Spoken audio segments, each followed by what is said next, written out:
All right, guys, so this one is going to be, I think, a challenge for a lot of people. And my topic here today is stop building resources. Stop putting your logos on worksheets. Stop building a bunch of low content materials. And what I mean by that is if you're creating spreadsheets, PowerPoints, Word documents, whatever, with here's a name, fill it out, or here's a debt, and here's a line, fill it out, all that stuff is worthless. And I'm going to tell you the honest to God truth here is that if you're not part of a larger program and you're doing this on your own, every time you think of something, you're going to think it's the first time that anyone's thought of it. And it's very tempting to want to build everything with your brand on it. But I tell you what, everything that you can think of, especially when you're new, is already out there. And not only is it out there, but it's free and it's fantastic.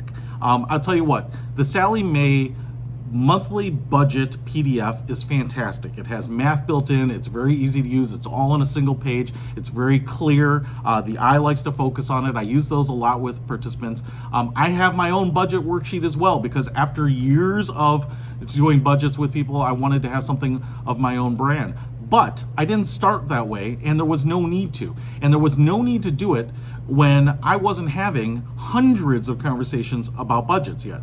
Right? So if you're putting together something like this, like your contact list or your goal identification, all of that exists. And I'm sure it looks more professional and it looks better and is probably more functional than anything you're going to build. Here's why you're doing it. There's really two theories, in my opinion, why you're building all your stuff. One, it's vanity. You paid $5 for a logo and you want to plaster it on as many things as you can. And two, you want to distract yourself from the work that you don't want to do.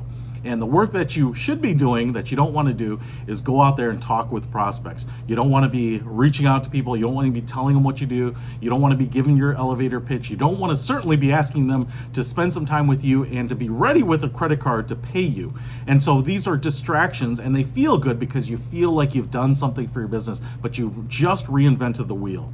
You know, if I told you to go out and build me something with a couple of wheels that I can power myself to get around, you know, maybe pedals to move, you know, you could spend all week building the worst bike, or you could spend $80 and go to Walmart and buy a fantastic bike.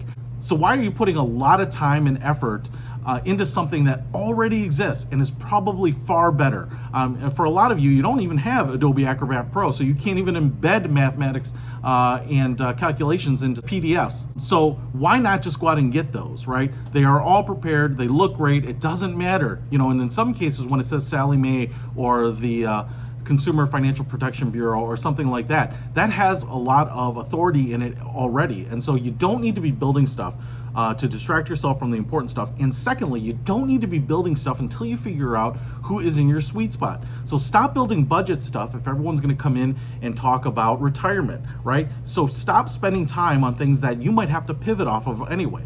So let your clients drive what your practice is. Let them figure out what your experiences are and how that meets their needs, because that's going to ultimately create the direction for your program, your company, your small business. And you should be building stuff that you need, that you're finding a gap in the marketplace at that point. And if you get big enough, certainly you can go ahead and reinvent stuff and brand it yourself. But a lot of people are out there using free materials, getting the job done. They can find them in an instant. They can find them when they need to, and they're spending their time building their business and pulling the resources as they need them, as opposed to distracting themselves for days, hours, months on end, and then avoiding all of the actual work that goes into building a business. So stop building resources. Get out there and build your business. That's it.